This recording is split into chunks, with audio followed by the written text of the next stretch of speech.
Oh, good morning, everybody. This is Barry Jones, Standards Plus History Academy. And just a little update. Our boys won the basketball game last night, sub-state, so they qualify for state. I think I found out yesterday it's the first time in school history. So it's a big deal. So anyway, we are continuing with Watergate today. And yesterday was my teaser. It was basically an opportunity to kind of cast a vision for why I believe Watergate matters almost as much as any other investigation of the JFK assassination. I told you my backstory, how I got involved in studying JFK was through Watergate because everything kept leading back. And so today's question is, what are the facts of Watergate that make up the public narrative? Now, you'll have to indulge me today. I've been teaching 25 years, so the teacher in me is going to come out today and tomorrow. And by that, I mean, I don't take anything for granted. I won't make any assumptions about what people know about Watergate. Um, I have found that when you do that, halfway through your lesson, you realize I should have gone back and told and reviewed what actually is in the public narrative, what people believe happened. Because when I start going off and talking about what really happened, if you don't remember, if you don't know, if you don't have that base of knowledge, what was in the public narrative, you don't have anything to compare it to. And so I'm going to make sure we have a good base uh, as to what actually happened, what the public thinks happened before I go off in my in the direction that I want to go. So you just have to, if you know Watergate inside and out, you might not want to watch today and tomorrow. If you don't, this is a good chance to review before we get into the behind the scenes backstory. Couple pictures here, top left. These are the two reporters from the Washington Post. Their boss, Catherine Graham, um, young reporters. Pretty amazing. They got appointed to this story, considering their uh, ex, experience and their background as writers, columnists. They didn't have much. Um, in fact, a rumor was they were on the verge of being fired, and at first the Watergate story was seen as a kind of like a career suicide kind of admission, a story. And so the thought was, we'll put these two rookie reporters on this story, and they'll make a hash of it, and they'll give us an excuse to fire them. And a lot of debate about Bob Woodward, seen on the right there, and his background and intelligence. And you see him quite often today on CNN. They're always being quoted every time there's a few years ago when the Russia collusion story was ever present in the news. These two were constantly being drawn in to comment on it and compare it to Watergate, blah, blah, blah. So there are talking heads now, and they've written a lot of books, especially Woodward's written a lot of books, and these two sort of made their careers off this case. And so there's a movie, All the President's Men, tells the story rather incompletely, but it does tell some of the story. There's another movie out called The Post. Tells Catherine Graham's side of things. It's a pretty interesting movie. On the right, top right, FBI's number 2 was, quote, Deep Throat. Picture of Mark Felt shortly before he died. He came out and revealed that he was the source, the deep background source for Bob Woodward. Some debate about whether he was the only deep background source that Woodward used, or if there was another one and he kind of merged them together in a composite. I happen to believe there were two. We'll talk about Mark Felt, why his position afforded him the knowledge to be a good source. And There was another source inside the White House, I believe, and his name was Alexander Haig. He was always looking to drop a line to somebody. So you take those two and put them together in one, and you're going to, as a reporter, that's going to be a big assist aiding you along the path, the course to follow in your investigation. Anyway, this was Mark Felt short before he died. He wrote a book and came out and identified himself. There's always that mystery for a long time. Who was Deep Throat? The reason they call him Deep Throat, by the way, is because Woodward only spoke to these sources on the phone, and the voice was disguised with a handkerchief, and so he called it Deep Throat. Bottom left with the red arrow, that will come into play today. That is, the arrow is pointing at the Howard Johnson Hotel. The building on the left is the Watergate, and the building on the right underneath the arrow is the Howard Johnson. Just wanted you to see where it is. So we're going to be talking about that.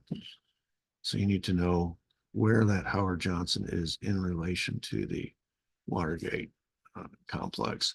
And bottom right, well, actually bottom middle, I guess, it's artist rendering of the judge meeting with the Watergate burglars at the arraignment the following morning. You can see what I wanted you to notice is how they're dressed. These are not your ordinary cat burglars, either in age, maybe even demographic, but certainly in the way that they're dressed. And so, and of course, we're going to see this right away as the judge starts to question them. These are not your average burglars. And then on the far right is a copy of the New York Times edition of the Pentagon Papers, which is going to be one of the reasons this whole mess happens. So we'll talk more about the Pentagon Papers today as we go along. All right, so the question is, what are the facts of Watergate that make up the public narrative? I'll just begin with the date, June 17th, 1972. There's a break-in and DNC headquarters. It's kind of interesting. The night watchman, as he's going around checking doors, noticed that one of the doors had duct tape over the lock. He pulled the tape off the lock and shut the door and continued on his rounds, chalking it up to, somebody was, forgot to take the tape off, was trying to make a delivery or carry boxes down and needed to get back into the building, whatever. Just made a note of it, came back around, and the tape had been put back on the lock. And so at that point, he realizes, okay, someone's in the building, and he calls the police. So long story short, the police go through, they search, they go floor by floor, room by room, and they eventually come to the floor and to the room, to the offices where the burglars are. They open the door, turn the lights on, boom, catch them red-handed, literally red-handed. So they make the arrests and they are searching them, and they found the $100 bills, which we discussed yesterday, all in sequence serial numbers, $100 brand new paper. Okay, that's impossible. It's absolutely impossible. So that stands out right away. Secondly, Bernard Barker had a address book in his pocket with a White House phone number in it. You see it there on the right. I've got it red square around. The HH stands for Howard Hunt. WH stands for White House. 202 is the White House area code. Little checking, and it's pretty quick. They find out that Howard Hunt is an employee with the White House. And so now we have not only a connection to the Department of Treasury, or somebody who has access to the Department of Treasury for all those sequenced serial number, brand new paper, $100 bills, but also we have a connection to the White House. Bernard Barker also had a check in his pocket to a bank in Mexico. We started to talk about that yesterday. That is going to factor prominently as we go along. They were wearing expensive clothes, shoes, and they were well groomed, haircuts, shaved, clean cut, and one of them had a walkie-talkie, which of course, you know what that means. There's somebody out there with the other walkie-talkie. So there must be a command center or a lookout somewhere. And that's probably why the same guy who had the check in his pocket and the address book, Bernard Barker, also had a room key for the Howard Johnson Hotel across the street, which they will have to go and inspect that, check that after they get these 5 processed downtown. So that's what happens. They take the 5 downtown and they come back with the room key to look into this Howard Johnson. And that's where they find, by the way, this is on the right here. This picture is the address book, the little address book that Bernard Barker had in his pocket. And anyway, so they go to the Howard Johnson, and that's when they find Howard Hunt and G. Gordon Liddy. And it's pretty clear it's a command center.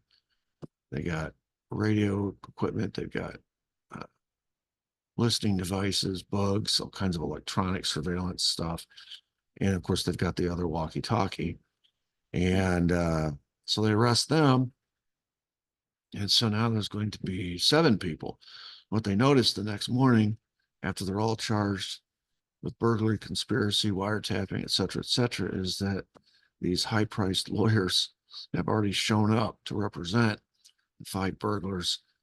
And so what they realize is that Hunt and Liddy, who were acting as lookouts, watched as the 5 were arrested and hauled away, made the calls, and so that when they were later arrested, hauled away, the attorneys had already been notified and were preparing to meet them the next morning for their arraignment.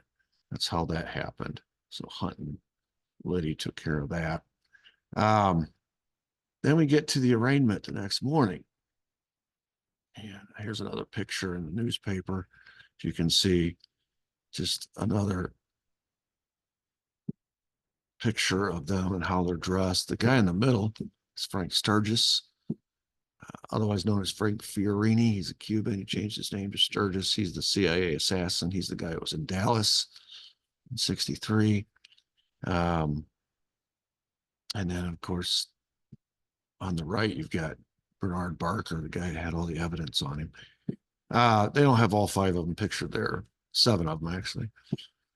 So the judge is questioning them. He wants to know, what is your occupation? And they all said the same thing. They said, we're Cuban freedom fighters, because 4 of the 5 burglars were Cuban. And the judge says, well, that's not a paying gig, basically. So what do you do for a living? What's your real job? Then they said they were retired. And he didn't believe them. So he just kept pressing. And finally, one by one, they all admit they're CIA agents, or in some cases, ex-CIA agents, but they're all tied to the CIA. And of course, it's pretty clear none of them were stealing anything. They didn't have anything on their persons. They were caught with all this surveillance equipment, bugging devices, listening devices. So it's pretty clear they were there on a surveillance mission, planting things, but they weren't stealing anything. We talked about how they were immediately provided with high-priced DC attorneys. Hunt and Liddy had arranged that before they themselves were arrested. Those high-priced DC attorneys, one of them in particular is going to play a real key role in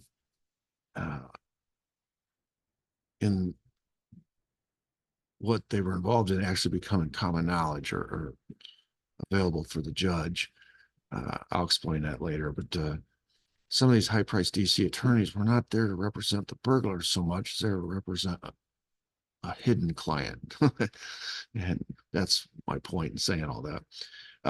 And then one of the things that they noticed is the pattern with which none of them would speak. And none of them would talk. Even if you got them separated and you're trying to find out what you were doing, who you worked for, who your boss is, what's the purpose of all the surveillance equipment, whatever question the cops had, none of them were talking. And so they subpoenaed their bank records. What they noticed was, as from the point that they were arrested, and being held throughout, their bank accounts were sprouting with money. And it appeared to the cops the reason they weren't speaking is because they were being paid hush money.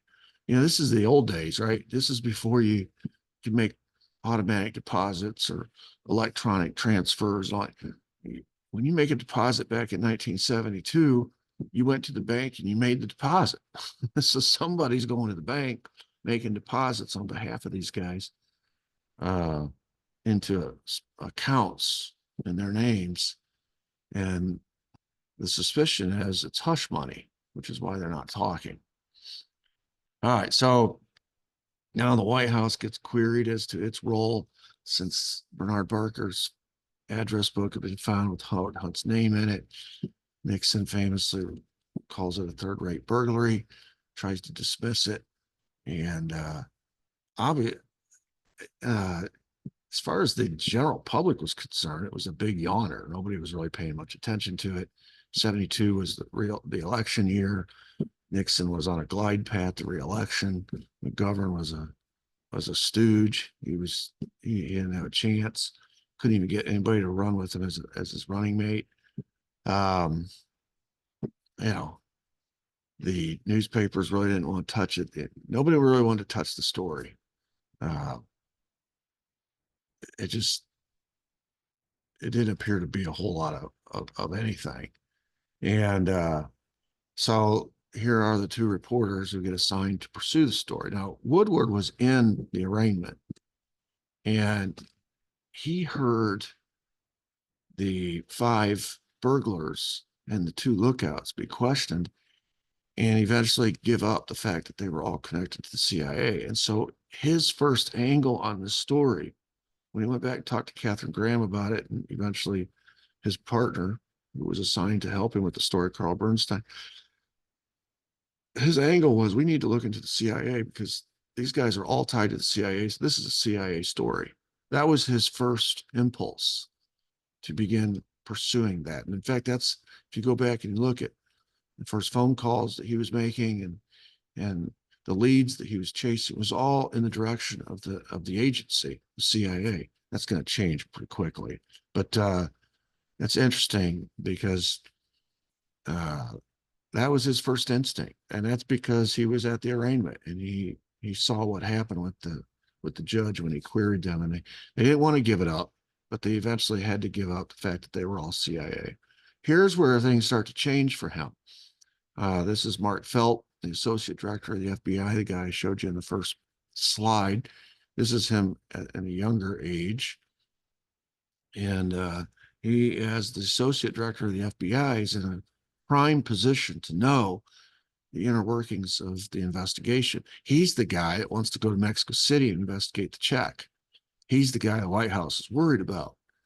The reason the associate director is kind of running things is because J. Edgar Hoover has just died. There's a little bit of a power struggle. The FBI, there's a little vacuum there. And so he's kind of running things. And he'd been the FBI forever. So he knew, the inner workings of how these things work. Anyway, he becomes one of, and as I say, I believe he was one of Bob Woodward's sources. And he immediately starts steering Woodward away from the CIA and towards the White House. And he famously tells Woodward, follow the money. And of course, that's what he wants to do. He wants to go to Mexico City and file that check. And that's the course correction that Bob Woodward and Carl Bernstein make. Initially, they're checking into this story as if it's a CIA operation gone bad. And that's the direction that they're going. And because of the tips that they're getting from Deep Throat, from Mark Felt, they shift direction. They aim their guns at the White House instead. By the way, that was intentional.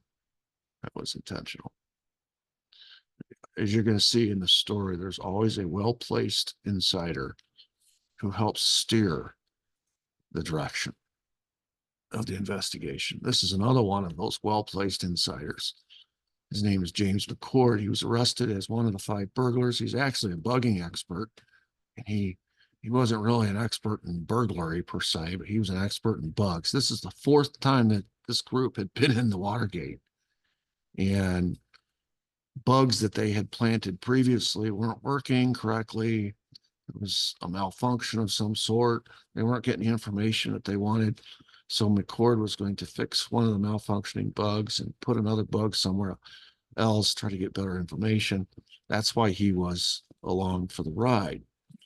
And he's going to be when the case really, when there's a break in the case, it's because of him.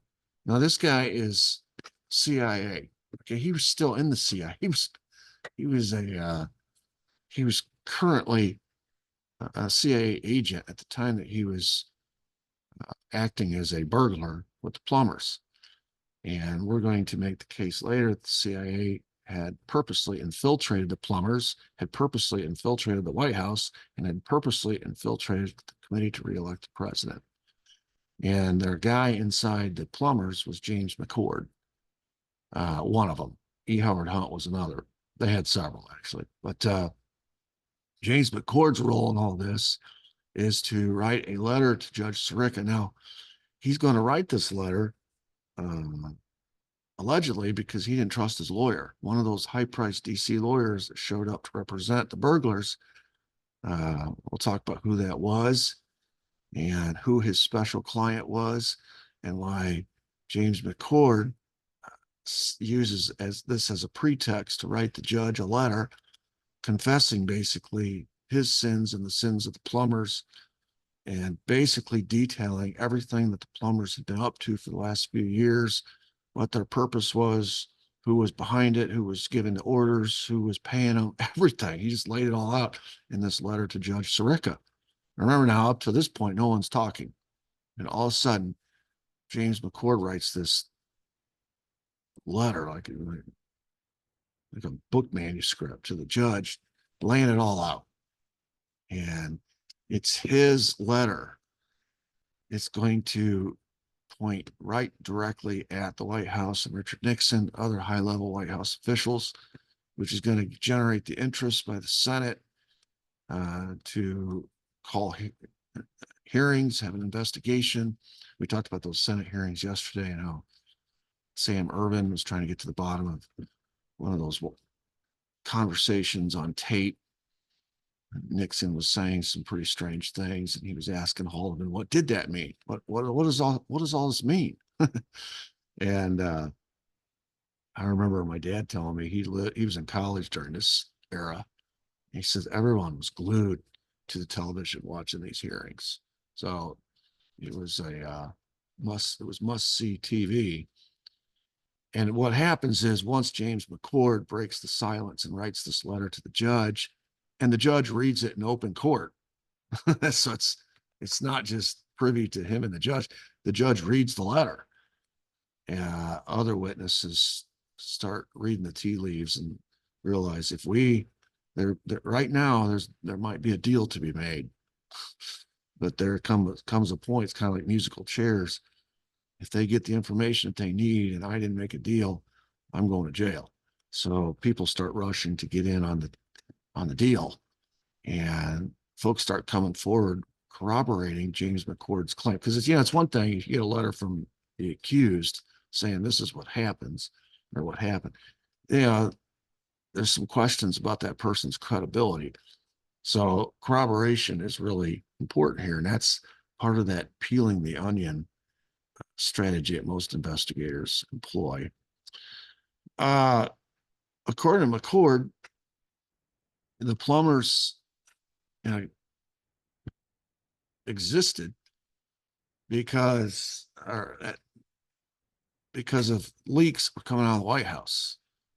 We're going to talk about that in just a second, but there have been some pretty prominent leaks of information, classified documents, made its way to the New York Times. It was being published for everybody to see. It was embarrassing information. It was highly incriminating to not only this White House, but previous White Houses like LBJ, Kennedy, Eisenhower, all relating to the Vietnam War. And it's a series of documents called Pentagon Papers. I'll get more into that in a minute. But Nixon had tried to go through official channels to shut down these leaks. He was furious about it, just furious. He says, it's not so much, it really wasn't as damaging to Nixon as it was the previous president, especially LBJ. But it was the principle of the matter. And Nixon didn't like the fact that on his watch, uh, classified documents were leaking out of the White House, his White House, like a sieve. And he was furious about it. So he went to J. Edgar Hoover before he died. And he said, J. Edgar, you need to stop this. You need to investigate, find out who's leaking and arrest them and charge them. They're traitors. And J. Edgar really didn't do much about it. He was frustrated at the inaction by the Justice Department. So he thought, well, if the government won't do anything about it, and I gave him a chance. If they won't do that, I guess I'm going to have to put together my own special investigative unit to root out these leakers, find them, and stop these leaks. And so, Nixon kind of had a relationship with McCone, the director of the CIA, and McCone convinced him to hire. He told McCone what he was thinking, and McCone convinced him to hire E. Howard Hunt, who he said was a retired CIA guy. All he did was covert stuff his whole career. He was an expert at it, but now he's got free time on his hands because he's retired. Turns out he wasn't retired.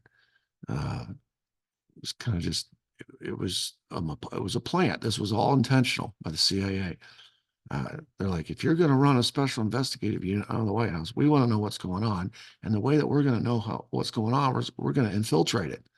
So if you'll hire my guy, E. Howard Hunt, we'll have a steady flow of information, what's going on inside the White House. So that's what Nixon did. He hired E. Howard Hunt based on the CIA director's say-so. That was a mistake. That was a mistake. And then Howard Hunt went and hired G. Gordon Liddy to help him with this. He's former FBI. So here you see right away, he's made two bad hires. Okay. He's hired E. Howard Hunt, who's reporting back to the CIA, and he's hired G. Gordon Liddy, who's former FBI, which means anytime J. Edgar needs to know anything that's going on, he just pick up the phone, call G. Gordon Liddy. So anything that this Plumbers unit is going to be up to is not going to be secret. Everybody's got to know what's going on.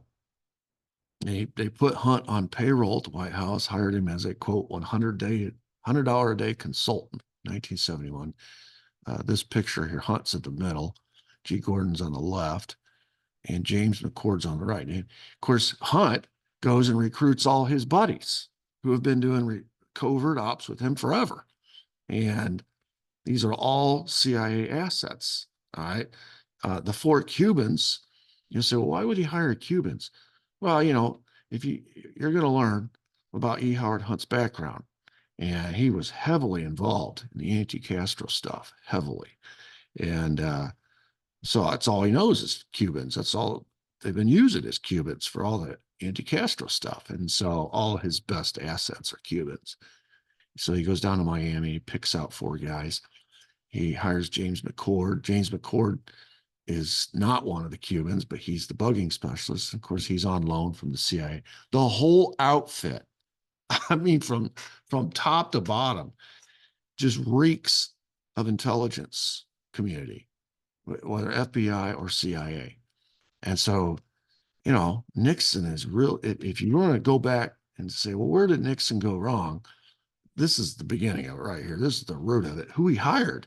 He hired people that are not loyal to him. They're not loyal to the White House or at all. They're loyal to their bosses. They're guys that, John McCone referred E. Howard Hunt to Nixon. Nixon took him at his word, and okay, I'll hire E. Howard Hunt. He's retired.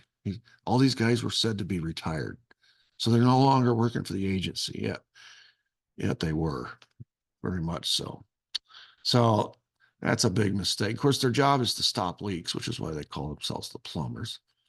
So what's the big leak? Well, the big leak is the Pentagon Papers, as we talked about earlier. Robert McNamara, Secretary of Defense under Kennedy, had commissioned these documents to be compiled.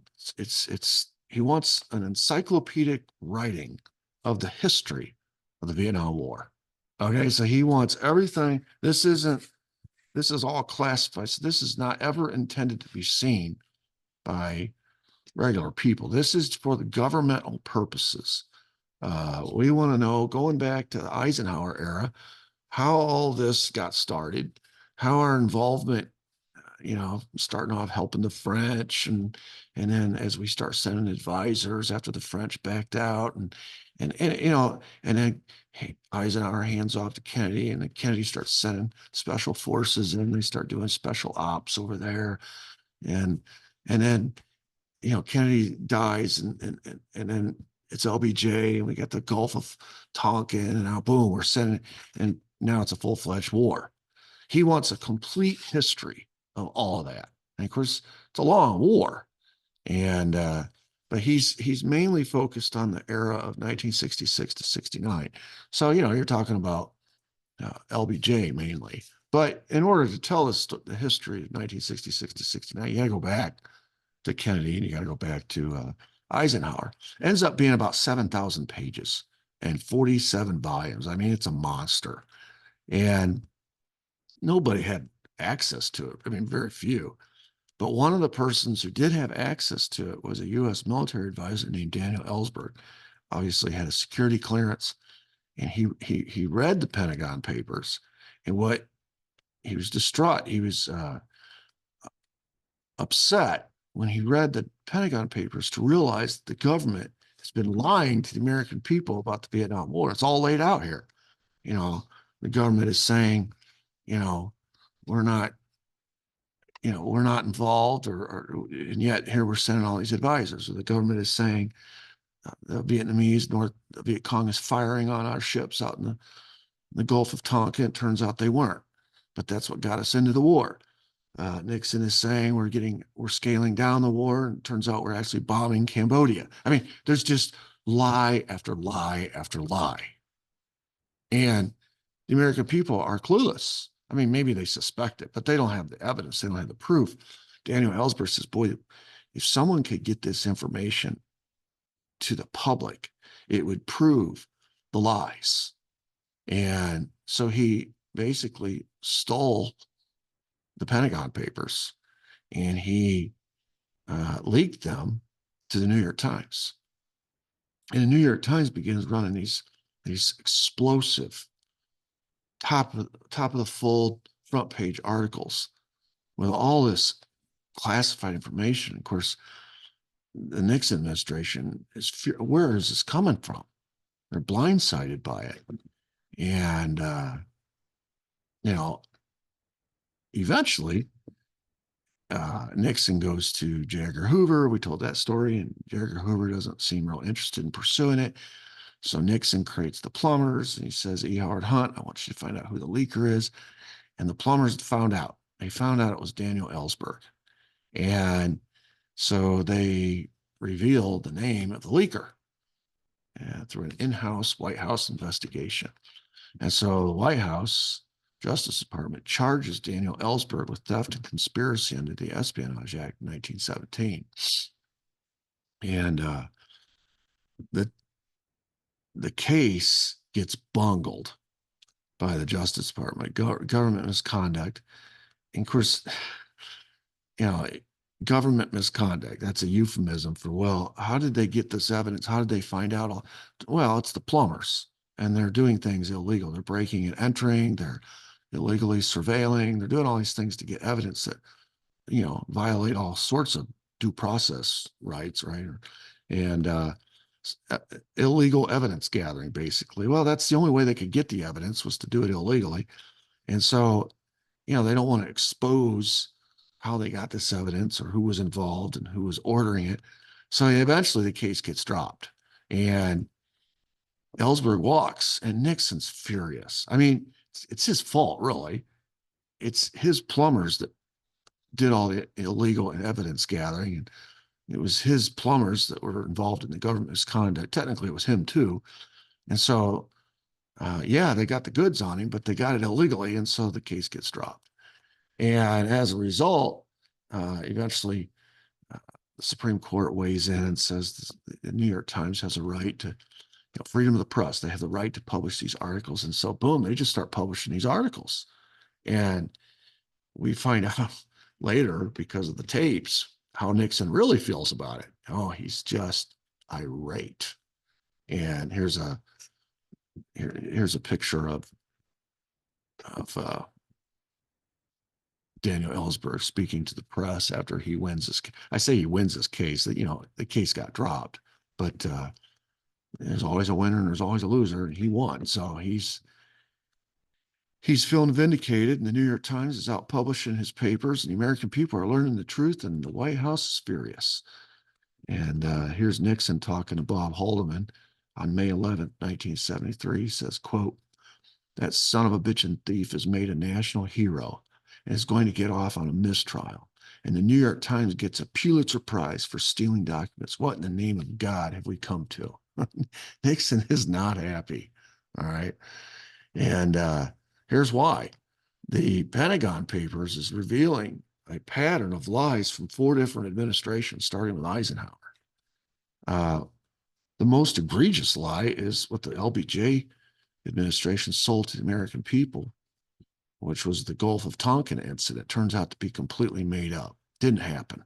The whole purpose we sent, the Congress passed the Gulf of Tonkin resolution, which gave or authorized LBJ to use force. He fought the entire war under that authorization. There never was a declaration of war.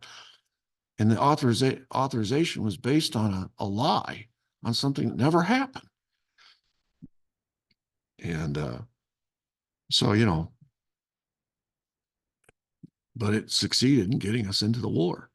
The secret expansion of the war, Nixon ran for president in 1968 saying he was going to end the war, peace with honor. He was going to end the war. He eventually did, right? In October of 1972, right before the 1972 election, he ends the war. So it took him 4 years to do it. But in the time that he was in that 4 years, he began bombing in Cambodia and Laos, because that's where the trail, the Ho Chi Minh Trail, ran through those two countries. As a matter of strategy, it was smart. It really was. You can't win the war if you don't cut off the supply line of the Viet Cong. The supply line ran through 2 neighboring countries, and it was like a home base for the Viet Cong. We'd be fighting the Viet Cong. They'd run across the border into Laos, back onto the Ho Chi Minh Trail. We couldn't follow them. And they just run up and down. It ran parallel to North and South Vietnam, but it was in Laos and Cambodia. And so they were just running, all their supplies and everything up and back and forth from North Vietnam down to South Vietnam via this trail, which was in 2 neighboring countries. But the time to do that was early in the war. Just go after it and cut off the supply line and win the war. But not after you say you're ending the war, because technically by bombing that, now you're bombing 2 countries you're technically not at war with. So this is when Kent State happened. Remember the campus riots and the National Guard and college students are protesting, getting killed. I mean, just because we're learning the truth. American people are learning the truth. The whole war is built on lies, one lie after another. And then there was the assassination plot, which actually succeeded. This was under Kennedy. Kennedy had ordered the coup, the overthrow of the No Din Diem government, because the No Din Diem government was actually beginning to complain about our presence there, saying it was making things tough for them. And as long as the No Din Diem government was in power, it was going to make it hard for us to take over the war. They didn't want us there. They completely changed their mind on it. The No Din Diem government, he and his brother had decided, they were starting to complain about the American presence in Vietnam. So he became a problem, because the powers that be in America wanted this war. So Kennedy thought he was signing off on a coup. The CIA just had him killed, and his brother. And turns out in the Pentagon Papers, this was all planned, and we sanctioned it. It's called extraordinary rendition. We kidnapped him and his brother, and we gave him or handed him to the people that would kill him. We facilitated that entire event. And of course, we played innocent in the news and to the American people, but now we have the documents to prove it. The government's been fudging on casualty counts, saying we're losing this many, we're actually losing that many, lying, just one lie stacked upon a lie. And so, the American people are furious, and rightly so. And the Nixon White House is furious, not because the truth has come out. I don't care about that. They're furious because they've been exposed, uh, and their predecessors have been exposed. And it's making the White House, it's destroying its credibility. How are you going to go to the American people now and convince them of anything? They think you're lying. They think all these White Houses have been lying to them. How are you going to keep the moral high ground? Even Bob Haldeman, he's talking to President Nixon on the day before the New York Times published the Pentagon Papers, and they're bracing for the worst. They know what's fixing to happen. And Haldeman tells Nixon, he says, quote, out of all the gobbledygook comes a very clear thing. You can't trust the government. You can't believe what they say, and you can't rely on their judgment. And the implicit infallibility of presidents, which has been an accepted thing in America, is badly hurt by this because it shows that people do things the president wants to do, even though it's wrong. And the president can be wrong. So this is the conversation where the Pentagon, where the plumbers are born, basically. Haldeman suggests to Nixon, why don't we, since J. Edgar won't do anything about this, why don't we create our own clandestine special investigative unit? He didn't use the word plumbers. That came later, but he says, why don't we create our own special investigative unit to go do what J. Edgar won't do and the FBI won't do? And because if this guy gets away with this leak, then there's going to be more leaks to come, and it's going to completely handicap your administration. And so this is actually the idea of Bob Haldeman, but Nixon grabs a hold of it and says, it's a good idea. So they go through and they recruit. He talks to McCone. McCone says, well, if you're going to do it, you need to recruit E. Howard Hunt and let E. Howard Hunt kind of put this together. It's his specialty. He's retired. He's got time on his hands, nothing else. He's not doing anything else. And of course, McCone is just planting his guy inside this operation so he can keep tabs on it. And then E. Howard Hunt knows the score. He knows what his job is, which is to infiltrate. And so he hires G. Gordon Liddy, and together they go recruit the 4 Cubans and James McCord, and off they go. Now, according to James McCord, in his letter that he wrote to the judge wants to know specifics. And so James McCord starts telling him, Watergate wasn't the only operation that we were involved in. That's the one we got caught, but there were others. And you'll notice they're all named after minerals. So you have Operation Gemstone. This is when the committee to reelect keeps on the plumbers. The plumbers did such a good job rooting out the leaker, the White House. When it comes time to run for reelection in 71, 72, the committee to reelect keeps them on and says, you can be handy in some of the things that we need to do for the purposes of winning reelection, i.e. dirty tricks, or what we've talked about previously, rat fucking. And so that was one of the Watergate deal. That was one of the purposes of Watergate, was to rat fuck, to infiltrate the Democrat Party, which is why they're at the Democrat National Committee headquarters, and sabotage it from within. It's political espionage, what it is. They called it Operation Gemstone. Operation Quartz was an operation to utilize microwave technology to intercept phone conversations. Operation Emerald was kind of interesting. You use spy planes to trail behind planes that are carrying Democrat operatives and to eavesdrop on their conversations in midair.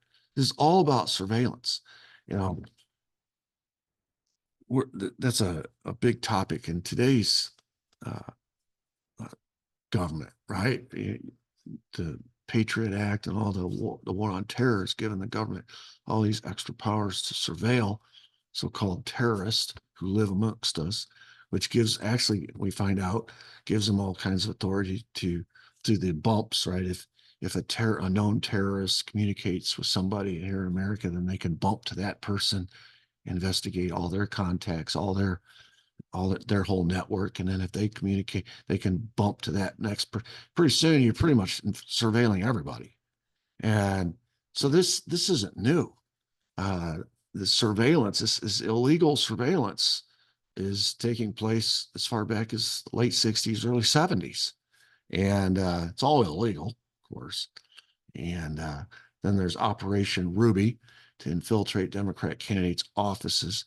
Operation Coal, this is an interesting one. They actually call it coal, right? Because it has to do with African Americans. The covert funding of a subversive candidate. Her name was Shirley Chisholm for president. And she was going to run as an African American Democrat to split the Democrat vote, to split off as many African American votes as possible, and make it tougher for whoever the eventual nominee the Democrat Party is.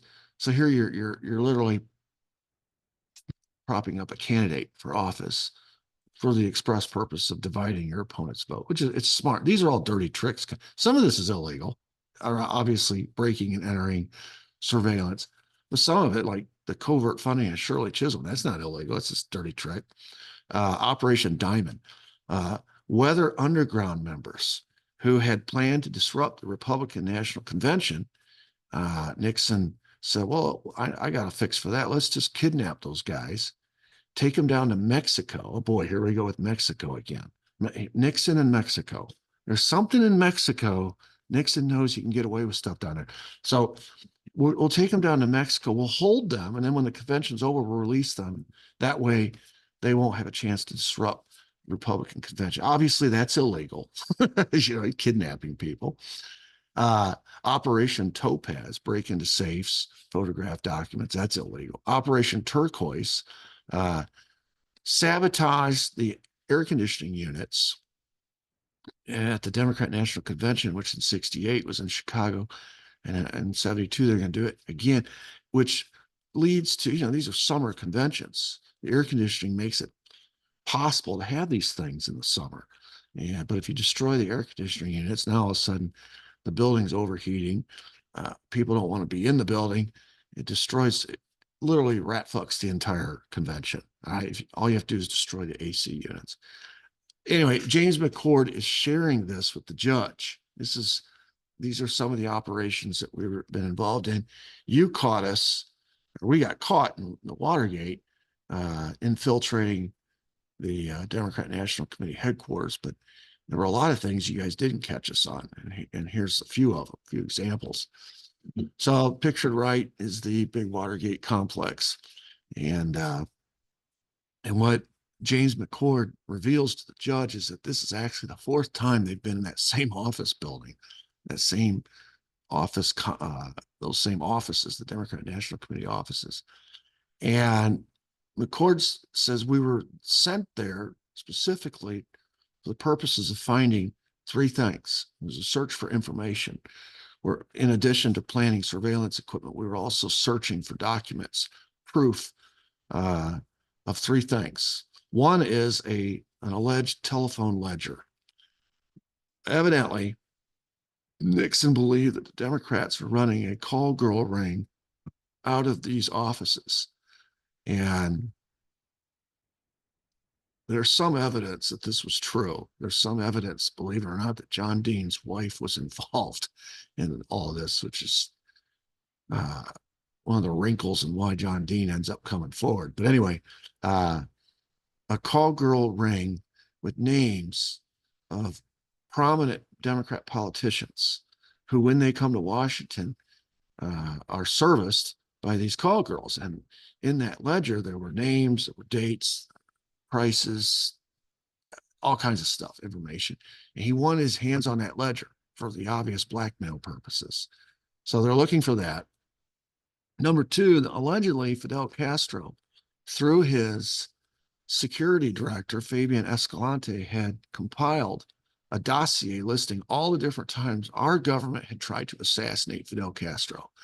And they had names of who was responsible, because a lot of times Fabian Escalante and his security services, their job was to protect Fidel. Doing that job, they had arrested or caught these people. They had spies down in Miami, so they knew they were coming. and they would arrest these people and they would torture them and get the information out. And then he would document all this. Well, allegedly, the Democrats, the DNC chairman, a guy named Larry O'Brien, had a dossier that had been given to him through official channels from Fabian Escalante and Fidel Castro, listing all of these assassination attempts. Of course, according to Fabian Escalante, there was over 643 attempts on Fidel Castro's life by our government. Of course, they all failed. So he's got a lot of names, he's got a lot of dates, he's got a lot of instances where our failed assassination plots. It's all in there. And Nixon, who we're going to come to know from 52 to 60, was the vice president in charge of the 5412 committee, which was the covert arm of the CIA, which was launching most of these in concert with the mafia to kill Castro. He was the one behind all the. So he figures that, you know, there's a lot of incriminating information on him in this dossier. So he wants these plumbers to find that dossier. So they're looking for the telephone ledger, they're looking for the dossier. And lastly, according to James McCord, Nixon is extremely paranoid about Larry O'Brien, the new DNC chairman. If you forget everything else I talked about today, you need to remember this, because this is the direction we're going to be going. Okay. Larry O'Brien used to work for Howard Hughes. He was his chief DC lobbyist for a long time. And that means you know everything Howard Hughes is up to with anything relating to Washington, DC. He's your point. He is Howard Hughes' point man in Washington, DC. And of course, Nixon, since since the mid 40s, has been in Washington, DC. And it turns out Nixon has a very close relationship with Howard Hughes as well. And Nixon is extremely concerned that his relationship with Howard Hughes is going to be exposed, that Larry O'Brien knows everything about that relationship between Nixon and Hughes and is going to use that against him in the 72 campaign. You say, well, what could there be?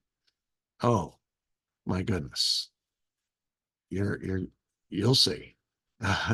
There's a lot of stuff. There's a lot of smoke there. And it helps explain the answer to the question, why? I started off yesterday when I was talking about how I got into this.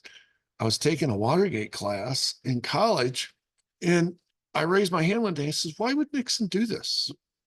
Why would Nixon do this? And again, I told you the professor, speculated.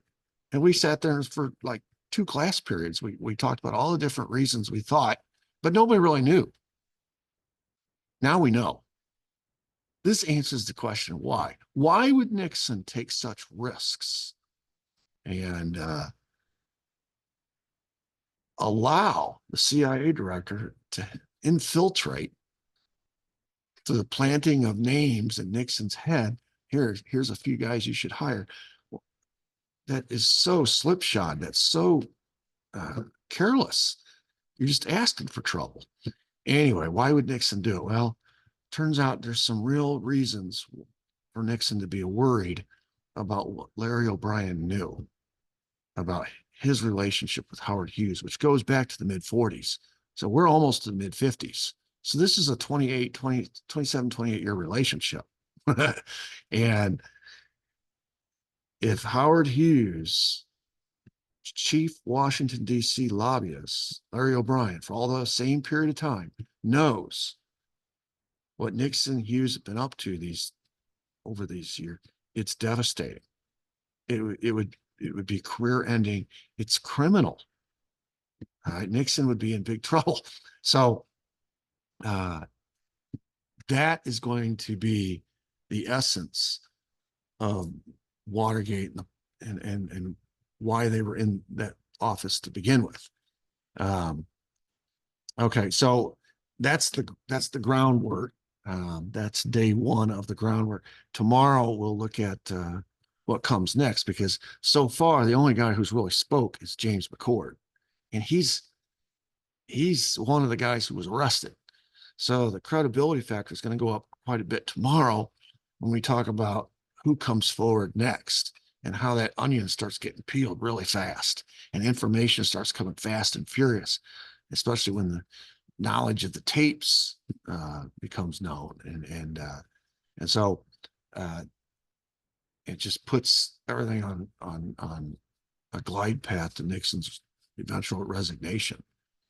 And that will be the public narrative part 1 and part 2 today and tomorrow. And then we'll come back on Thursday and begin talking about the backstory and what really happened. So I hope you enjoyed that. Check out my website, sphistory.com or barryljones.com. Either one will get you the same place.